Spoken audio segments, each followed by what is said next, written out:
The Office of the Prime Minister Press Office is the primary liaison between the Fourth Estate and the Office of the Prime Minister and Cabinet. Every day, we are working to build a more inclusive economy and a stronger, safer country. Hear all of the latest developments as the Davis administration carries out the broad mandate of progress and change.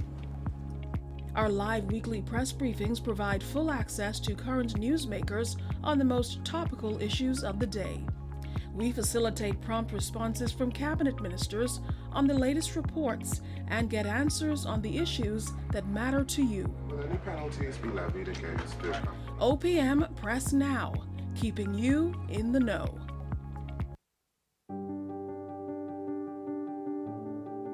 But what exactly is it about us that is so exceptional that we've been able to accomplish as much as we have in just 50 years? It is you, the Bahamian people, who have led the way. Our journey over the past 5 decades has been one of remarkable achievement, spanning sports, science, business, education, politics, art, philanthropy, and media. In just about every field imaginable, nationally or internationally, Bahamians are excelling. Bahamian men and women, young and old, from all walks of life, have shaped our national identity and propelled the Bahamas to its esteemed place on the world stage.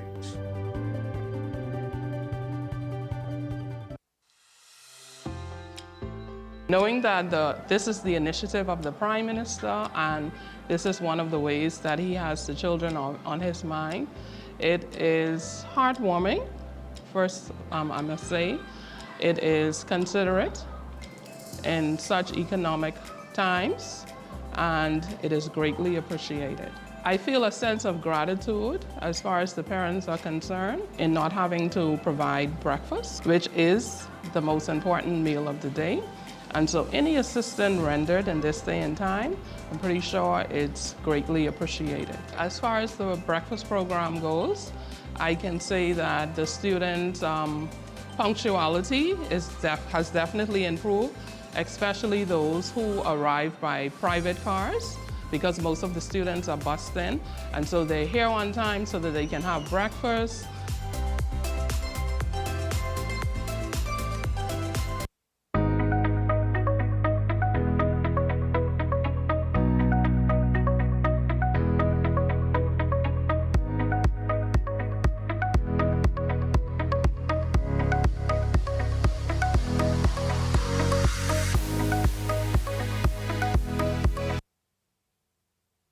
Joining us here at the Office of the Prime Minister for our weekly press briefing. We are excited to have you here today.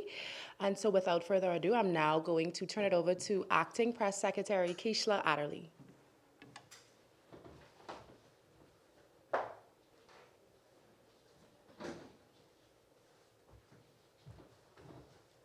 Good morning, everyone.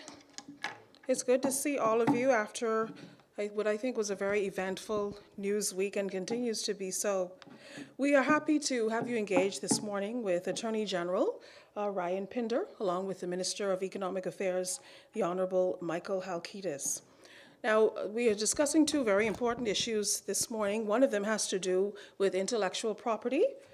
This is something that artisans and writers have been agitating for a long time, legislation that protects their work. There's currently a proposal on the drawing board. We will speak with the Attorney General about what that will include. There were also very vigorous discussions in the news this week related to the report of the IMF. Mr. Halkitis will explain what that report means and what it doesn't mean in his estimation, and why his opinions differ from some of those offered in that report. We will start things off, though, with the Attorney General on the intellectual property legislation. Mr. Pinder? Maybe they'd be more interested in Mike. Small crowd today. Christmas star today. All right, hold on, let me pull this up.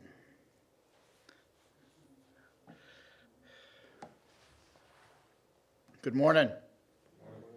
For those who are here, thank you for coming today. I appreciate it.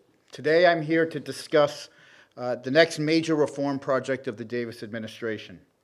This is a comprehensive reform and modernization of our intellectual property regime in the Bahamas.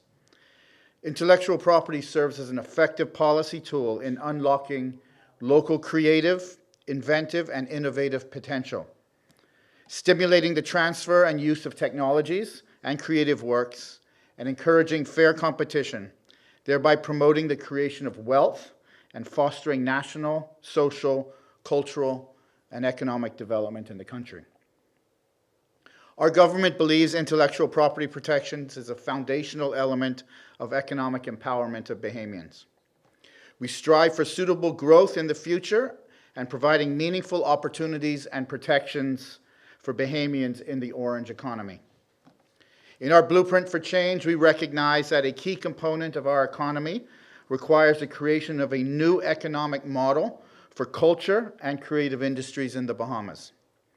We likewise recognize that we must provide a legal and a practical framework to incentivize creatives to obtain intellectual property for their creations that will empower these creatives to negotiate contracts and to allow themselves to have international distribution of their creative inventions, know-how, and products. This is why we are charging ahead to rectify a long-standing deficiency in our intellectual property regime with a holistic and a comprehensive reform project. It is certainly a new day for Bahamian creatives and participants in our orange economy in the Bahamas. We will reform our entire intellectual property framework.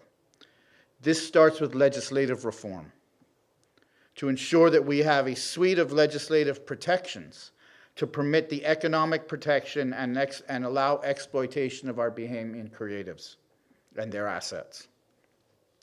Our government has already undertaken an extensive review of the intellectual property laws of the Bahamas and will implement new legislation that is consistent with current international best practices, and it will allow for an efficient and streamlined process for international and domestic protection of IP assets and creations.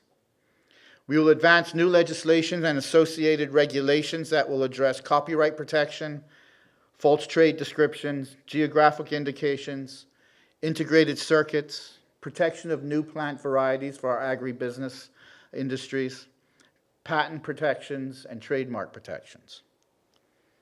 These will be comprehensive reforms that will launch the Bahamas into the forefront of intellectual property protections for our citizens, creating the necessary element for economic empowerment in areas of new creations.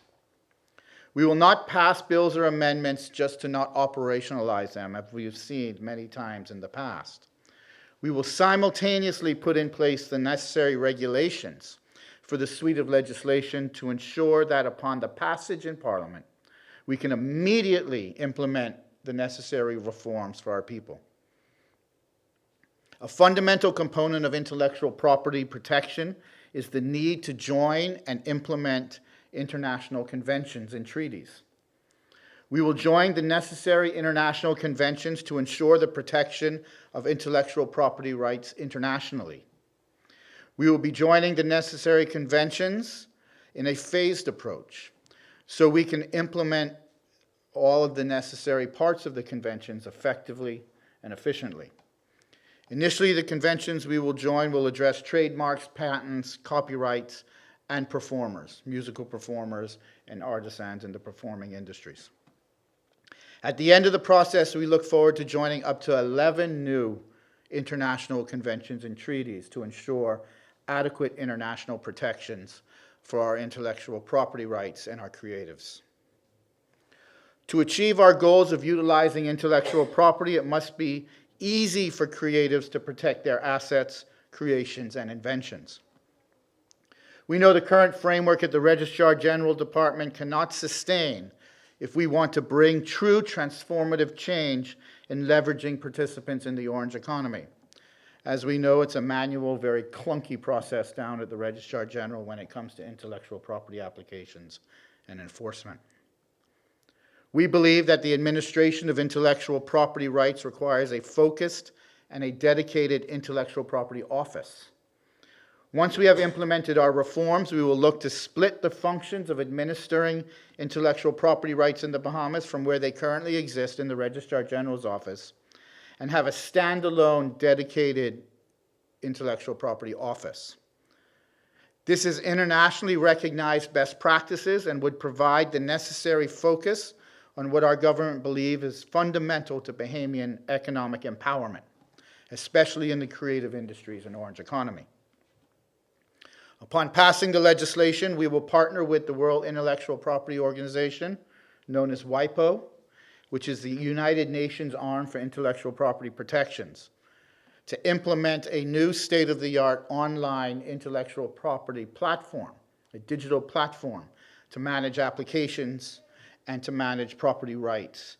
And that will be interconnected into the worldwide system through WIPO, so persons around the world will in real time know when there are new protections protecting the Bahamian creatives in their marketplace, for example.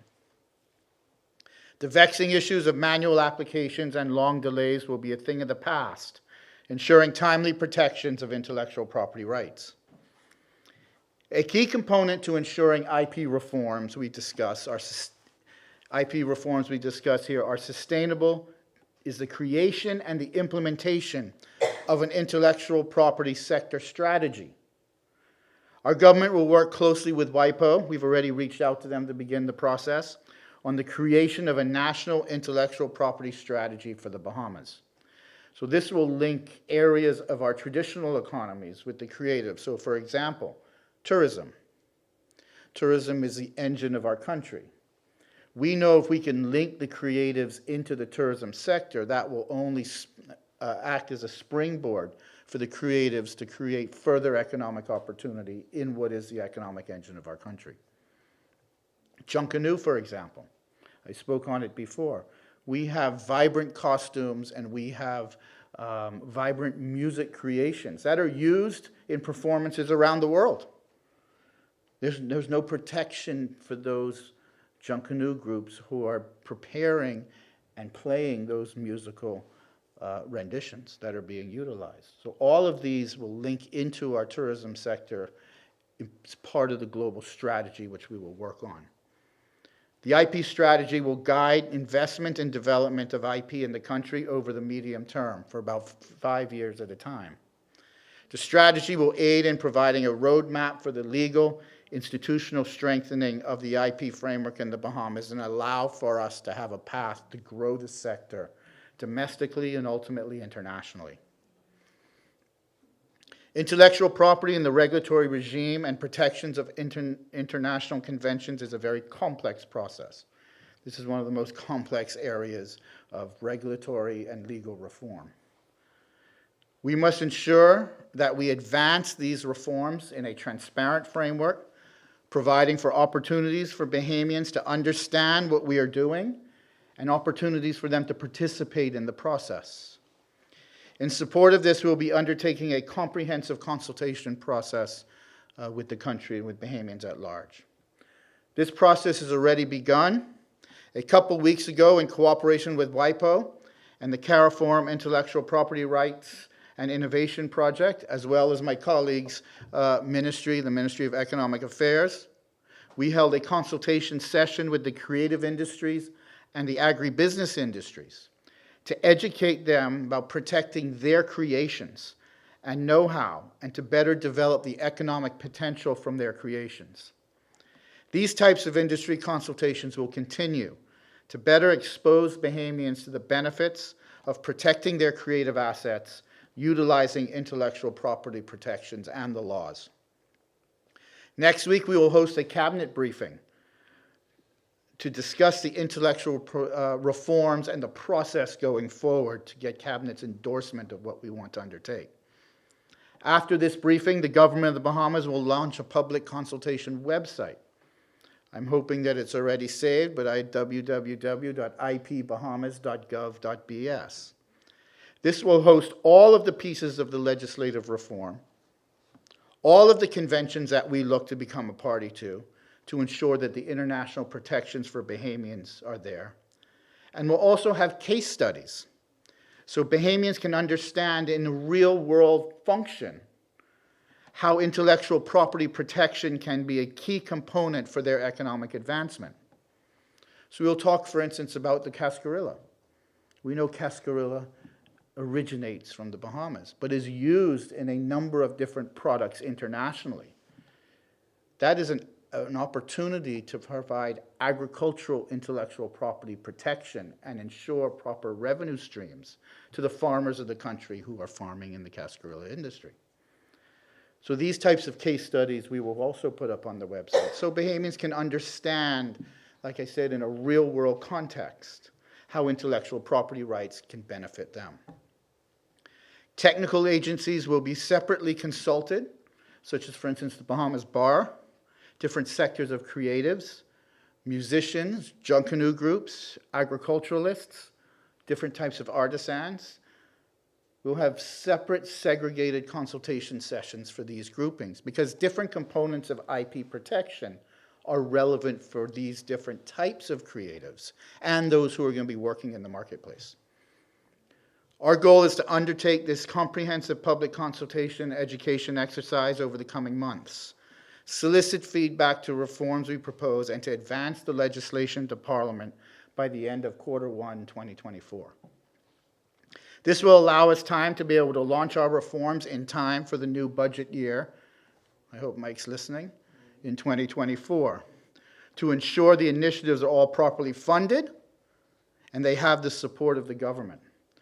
One key aspect about intellectual property reform and having a proper registry and system is that at the end of the day, we believe the revenues generated through the Intellectual Property Office could support the entire process and therefore be a net gain in revenue for the Bahamas rather than an expenditure that you have to find revenue for. We've seen that evidence throughout the region and throughout the world because remember, this is also a framework for international companies to register their intellectual property to protect them in the Bahamas. For example, Coca-Cola. Coca-Cola will want to register its design, its trademarks, its copyrights in the jurisdiction to protect their interest. But we'll get a registration fee for that. So we're hoping that properly structured with enough volume, because they have to have confidence in the system, that we'll be able to pay for it and actually supplement on a revenue gain point of view. We propose major reforms in an area that has been neglected by the Bahamas for decades. We know to advance the orange economy, to continue to expand opportunities for Bahamians, we must ensure a modern framework of intellectual property protections. It must be a comprehensive and holistic approach, one where Bahamians are educated and exposed in the process along the way. Personally, as you can see, I'm very excited for these reforms. We've talked about them for decades. And I know many throughout the country are also very excited. It's a new day for the orange economy in the Commonwealth of the Bahamas. Happy to answer any questions. I have a question. Will this open up companies to be able to bring their services to the Bahamas? I know there are some streaming companies where you can't, because of our location, you cannot watch their products. And I think part of the reason was the intellectual property. Absolutely.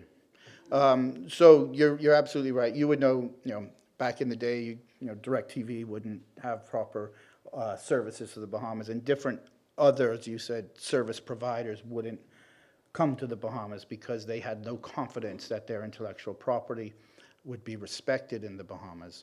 But that also goes to a lot of, I think, actual business being done from within the Bahamas. So we look to, for instance, have an integrated circuits regime for the IT and the high-tech industries to come here to know that they can participate here and have proper modern protections for their creations, their digital creations. So one, yes, we look to have services be offered in the Bahamas, but we also look to have these technological companies operate from within the Bahamas because they could have confidence in the protections. Internet have told me that they don't have a problem getting paid away, but they have a problem getting paid at home.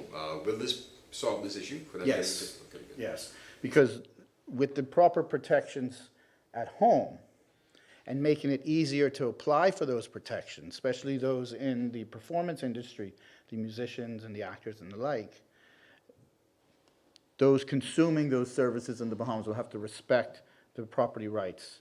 It's easier for them to file for intellectual property rights abroad than it is for home. And therefore, many of them don't file for property protections at home because it's so cumbersome and the actual protections are so antiquated. So this is going to streamline that process, make it in line with the standards that you see internationally, and make it easy for them to be able to register their protections. While you're here, Mr. Pinder, I just wanted to get an update on, another issue that's been making headlines on is the shanty towns. And I wanted to know, does the government have plans to go after the renters, people that, collect the money from these residents, because people feel that is causing the proliferation of these communities?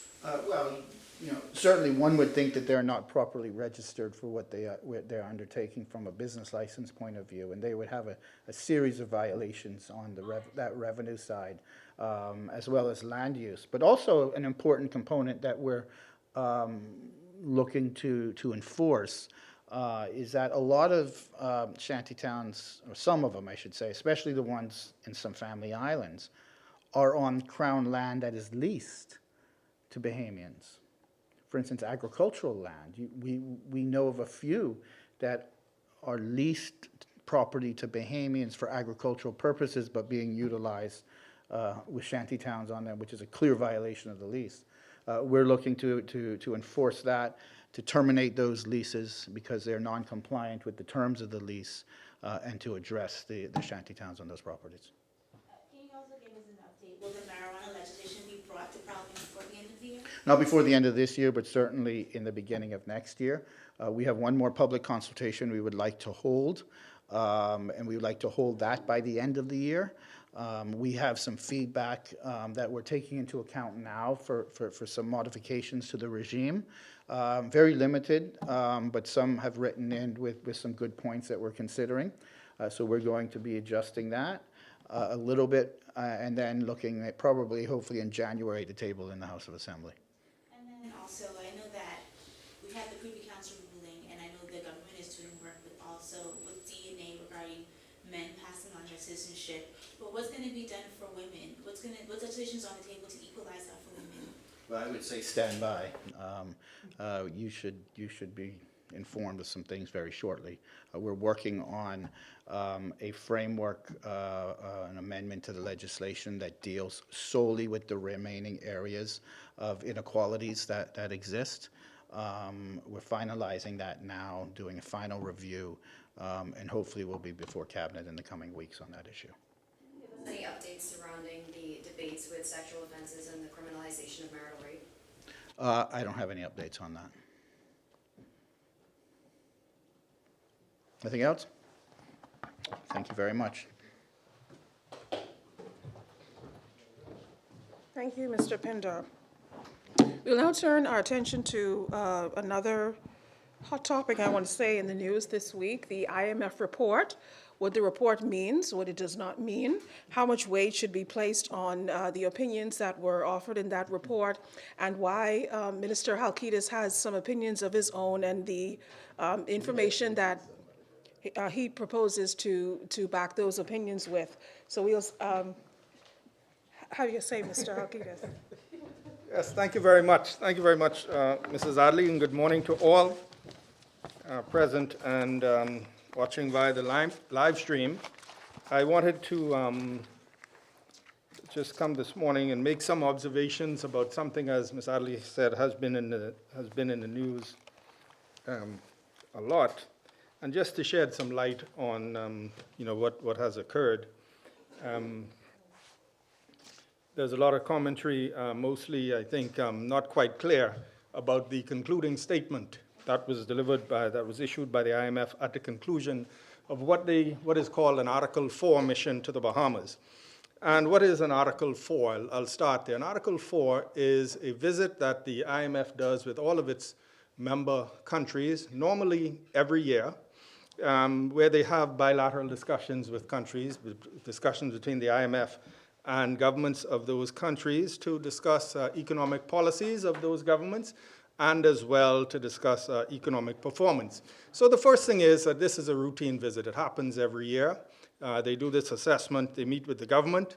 They meet with the central bank, the National Statistics Agency, and various elements in the private sector. Particularly, they meet with the tourism sector, the financial sector, those largest sectors of our economy, is to get an idea of the performance of the economy. And so what happens is there would be what we call an opening meeting. They would meet with the government and have some preliminary discussions. They would go on then to meet with the various sectors of the economy, gather information, statistical information, collate that information, and come back and have what we call a concluding meeting, a closing meeting with the government, whereby they would apprise us of their initial findings, and they'll go back to their board, finalize the report. And so in December, early January, you will have published the complete Article 4 report, which is a complete report with all of their findings, suggestions, et cetera. So what was produced earlier was what they call a concluding statement, which summarized some of their observations. I must say at this point that when we had the closing meeting with the IMF at the conclusion of their mission, that was the most positive closing meeting I have ever had with the IMF. And I've been doing this on and off for 15 years. The most positive and concluding meeting. And I would say the last point I want to make in the preliminary is that the Article 4 countries can elect either to have the report published or not published. And in the Bahamas, we've always, at least for the last 15 years, we've had our report published. And so I said that this was the most positive meeting that I have ever had with the IMF.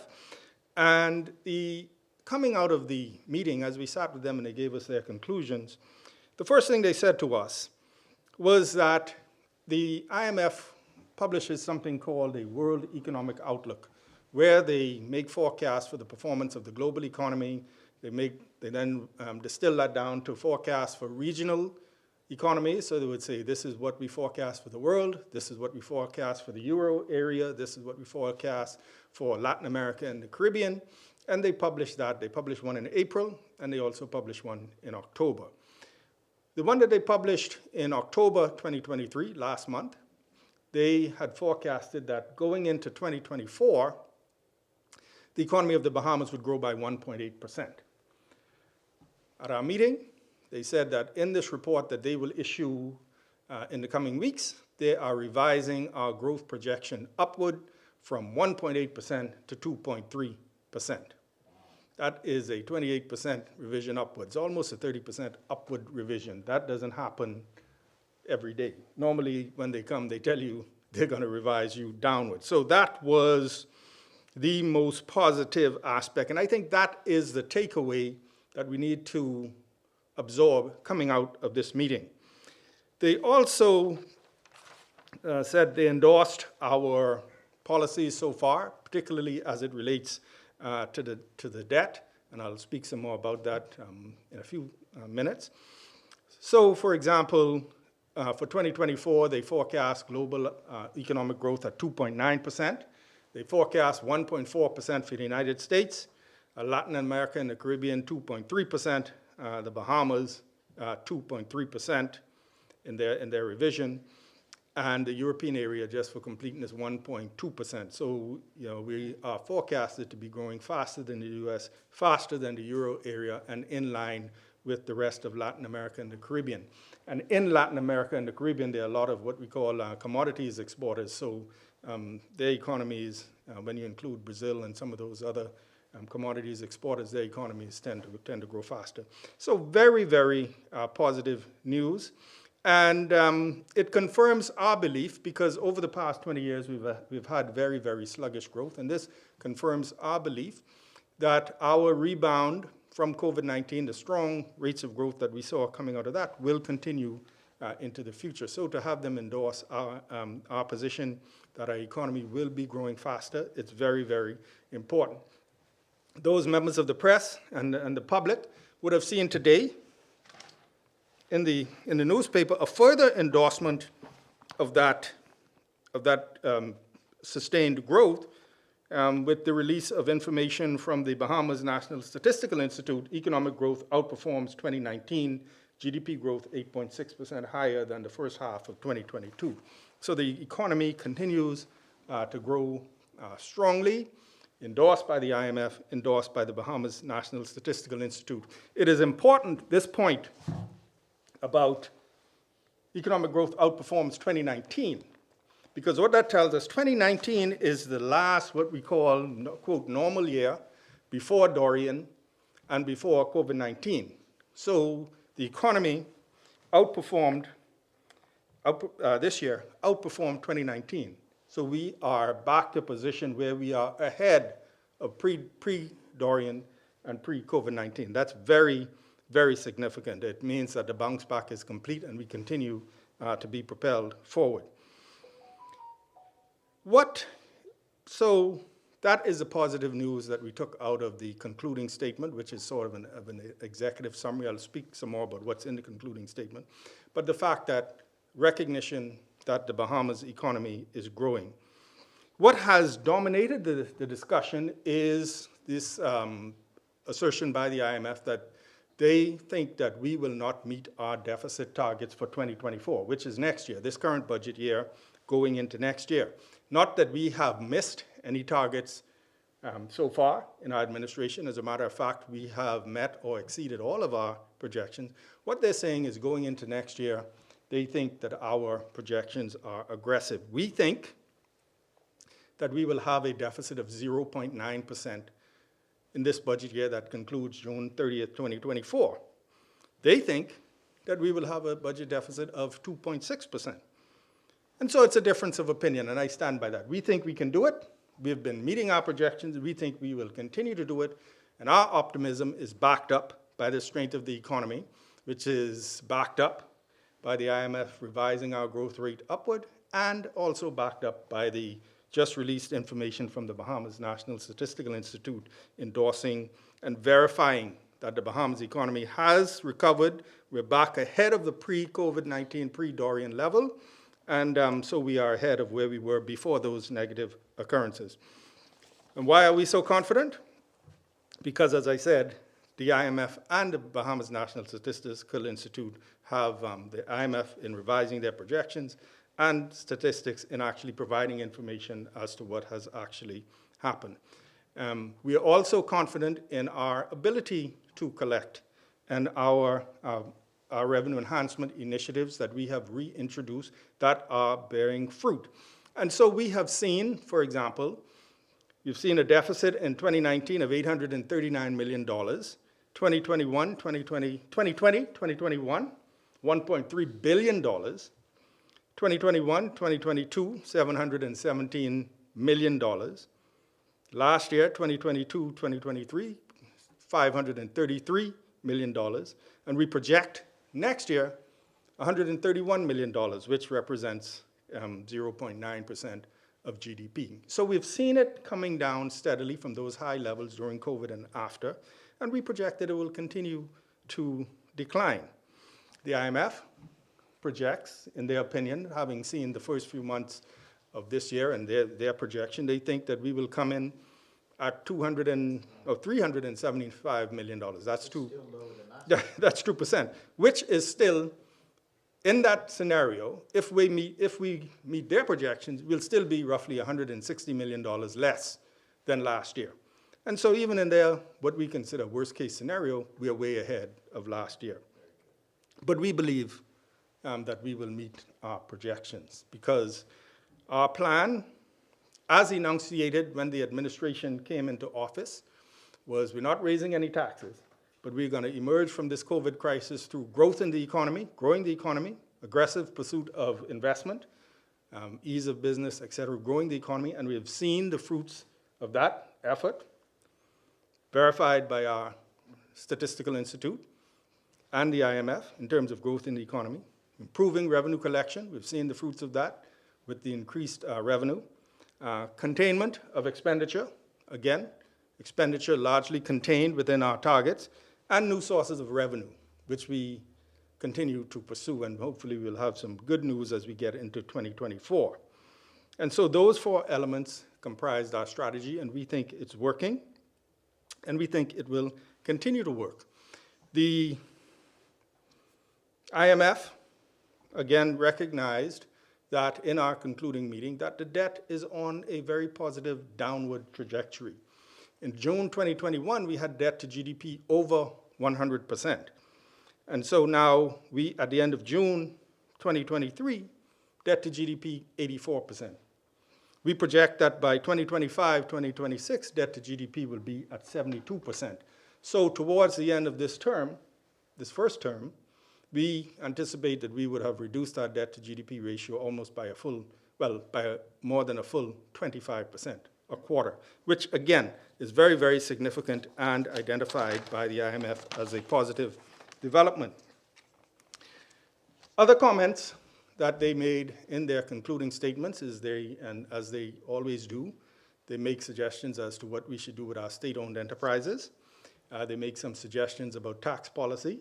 Again, they ask us to implement an income tax. They recognize that energy prices are high and energy reform is necessary, particularly the green transition. And they make some comments on the role of the central bank. They like to see the central bank, in their opinion, removed from offering so much financing to the government. And that is normally their observations when they look at the whole state of the economy. They make those observations. We take them on, we have a discussion with them, and we implement those policies that we think are in our best interest. And so, if I were to say bottom line, the economy is on the right track, government finances are on the right track, as evidenced by the growth of the economy, the growth in employment, i.e. the reduction in the unemployment rate, the improvement in government finances, and we expect this to continue into 2024. And so, that is the message, I think, that should be taken away. Our projections differ in terms of the deficit, and even though they differ, even if we attain their projections, we will still be in a much better position than we are today. We think we'll do even better, and that opinion is backed up by the evidence of the growth in the economy and the evidence of the steadily declining deficit, the steadily declining debt to GDP ratio that we've had over the first 2 years of this administration. So that's what informs our opinion. And we know, living in the Bahamas, our experience in terms of what we can do if we really put our mind to it in terms of better revenue administration. The last thing I want to say before I take any questions is, of course, everything is not perfect. There's a lot of work left to be done, particularly energy prices, state-owned enterprises, and those things. We want to get the unemployment rate even lower than 8.8%, even though that's the lowest it has been in the last 15 years. Everything is not perfect, but I think every Bahamian should feel like we felt when we walked out of that meeting, very, very positive, an endorsement of the policies of the government so far in terms of righting the financial ship, a difference in their opinion on what we can achieve or the degree to which we can continue to achieve. We prefer and we decide to, we choose to bet on our own ability, and we think we will remain on that right track. So thank you very much. I just wanted to clear the air because, sometimes you have some people from some quarters reacting with such glee at anything that they think might be a little negative, that sometimes, you wonder. But we continue to be positive. Any questions on any matter, the report or otherwise, I'll be happy to take. Are you able to go into, I guess, some depth and what the differing opinion from the IMF on why they don't think? Yeah, what they think is, they will tell you this, and they've been saying this. I first started looking at these reports in 2001. What they will tell you is that we say, when we came to office, we say we're not raising taxes. We don't believe we can tax our way back to economic health. We believe that the formula is to grow the economy, attract investment, get more people into business, get more people working, more money circulating in the economy. So we want to grow the economy, do a better job of collecting the taxes that are out there, that are due, that are rightly due, not imposing new stuff, but making sure that, those who owe and have the capability to pay, that they pay, and that we contain our expenditure, and that we seek new sources of revenue. And, we've been very, very aggressive in the whole pursuit of blue carbon, et cetera. We think that that should be a new source of revenue. We're not counting it yet, but, those 4 elements. The IMF traditionally has taken the position that there is only so much improved revenue administration that you can do. So they say, yes, you're doing a better job of collecting, but that only goes so far. So if you would look at the concluding statement, they say we think we will get a combined 3.5% improvement in revenue from economic growth and improved collection. They say they're not sure. They think that we need to implement some new measures. And when they say they think you need to implement new measures, what they mean is they think you should increase taxes or introduce some new taxes. We say no. All right, so that is a continuing and a recurring theme of theirs, is that improved collection can only get you so far. At some point, you need to bring in new taxes. And we say, no, that's not what we want to do. As a matter of fact, we reduced the level of VAT thing with the aim of spurring on the economy. So that is their main point of difference. And it's been, if you have some time and you want to do some light reading, you can go back and research some of their Article 4s on the Bahamas, and it's a recurring theme. They think that better collection can get you so far, but at some point you need to go. And so you'd hear them talk about raising the rate of VAT and introducing a corporate income tax or personal income tax as a way to increase your revenue. We say, no, we're going to grow the economy, improve collection, contain the spending. And why, if it's recurring and it's continual, why was the Prime Minister shocked by? Yeah, I think I saw the headline. I didn't read the story. I started to read it. I think what the Prime Minister, in the concluding meeting, and the AG was there with me. In the concluding meeting, it was so positive. And I think the Prime Minister was expressing shock that there was such a hullabaloo as if this was something negative, because we were like, when we left the meeting, we were like, this is the most positive meeting we've ever been in, all right? In terms of, particularly as the growth. I think he was more shocked that, to the reaction that, oh, the IMF thinks it's different. When you have your concluding meeting, the headline was, your economy is growing, you're making some great strides in terms of reducing the debt, which is very, very important. And as a full report comes out, you'll see them go into more detail. So I think for that, again, not speaking for him, but I think it was more, when all of us came out of the meeting, it was, wow, that is the most positive meeting we've ever had. And then to see a reaction to, something that they have a different projection than we do. They think that our recovery will be slower. We think it'll be faster. And that is the difference. So when I say it's a difference of opinion, that's what I mean. Well, I read the story. And he said that it was never raised in the meeting. Yeah, no. So that's just a clarification. Yeah, no, that's what it means. See, because let me tell you how it goes. At the conclusion of the meeting, the entire IMF team comes, they sit across the table, and they go over a high-level summary. So the first thing they said is, we're revising your growth rate upward from 1.8 to 2.3, and all of us were, yes. Then we spoke about the improvement in the finances because of, the debt to GDP is going down, yes, very good. And then we spoke about energy being and the high price of energy being one of the most serious threats to your economy. We spoke about that and some of the plans that we have. So we didn't go in depth about, okay, well, this piece of information. So I think that is what he meant. It wasn't raised in that meeting. It came out later.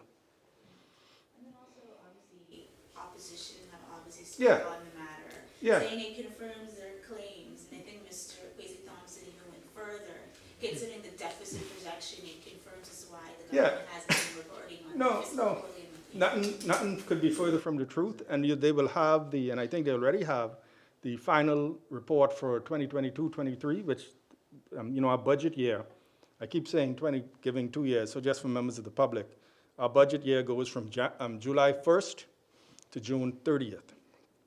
So our budget year for last year will conclude June 30th, 2023. And that final report is just about out. And you'll see that we did even better than the original projection that we had when the budget was presented.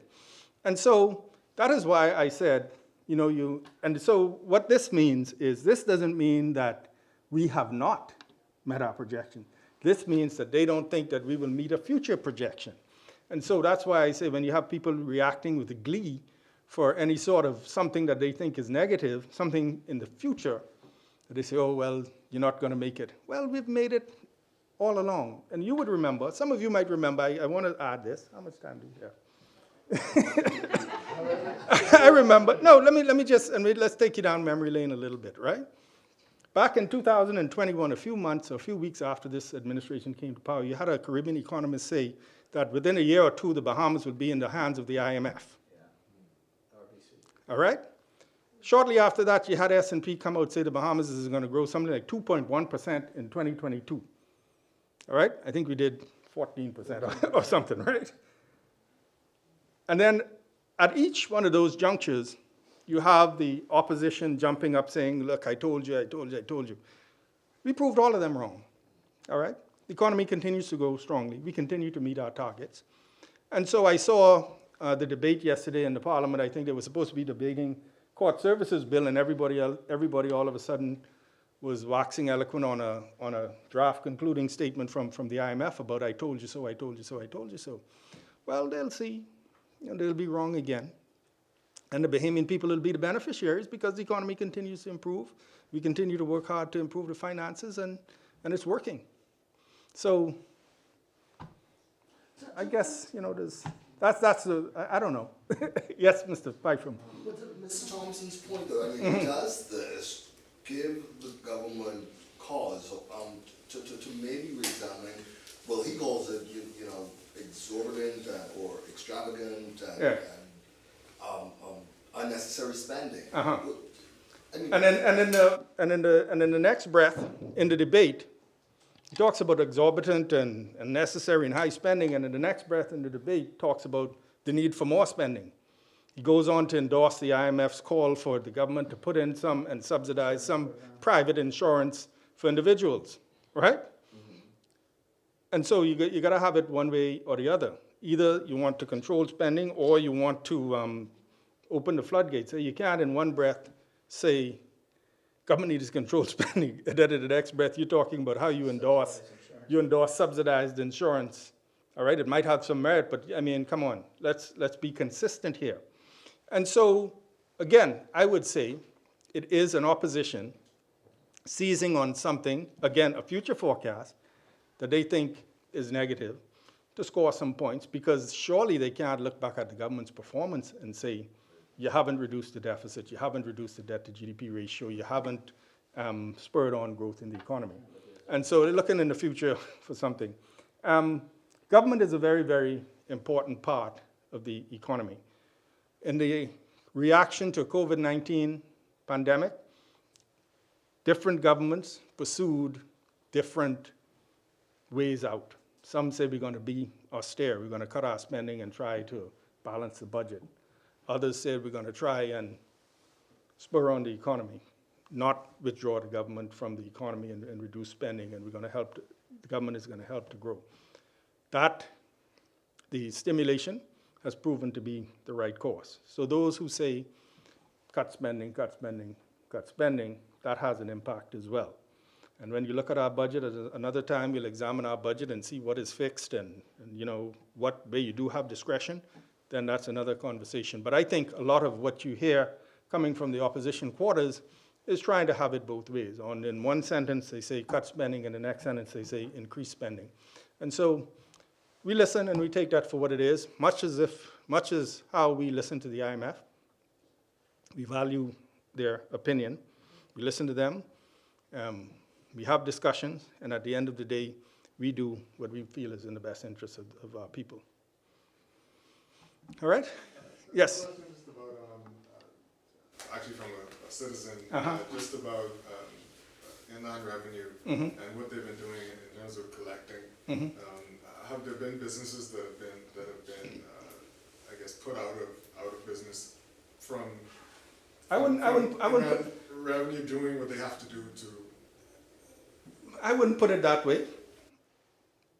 You know, you have a spectrum.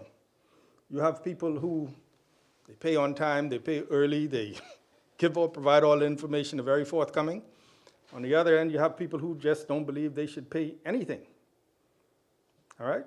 And so your enforcement would have to follow. If you have people who believe that, I remember I stood on this podium about maybe a year ago, and you had people saying they don't care what the government say, they're doing it their own way. Well, you can't have that. You have laws, and you have, if you're in business, there's certain things that you have to do.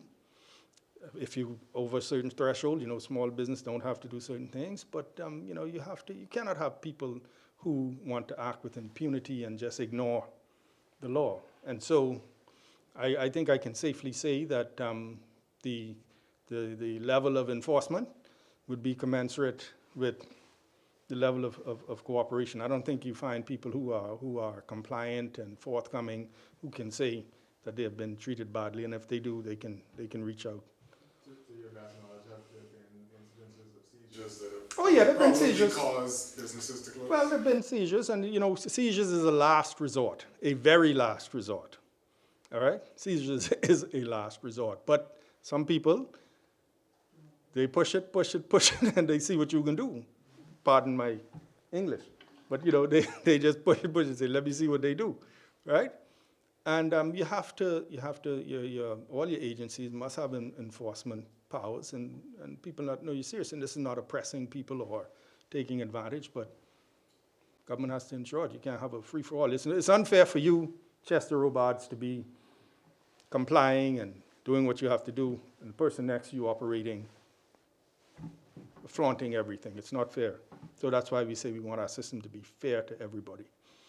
All right, super. Mr. Just Yay. an update on work of the Maritime Revenue Compliance Task Force. They put together a task force because that was one area, maritime, that we believe there's room for a lot of improvement in terms of revenue yield.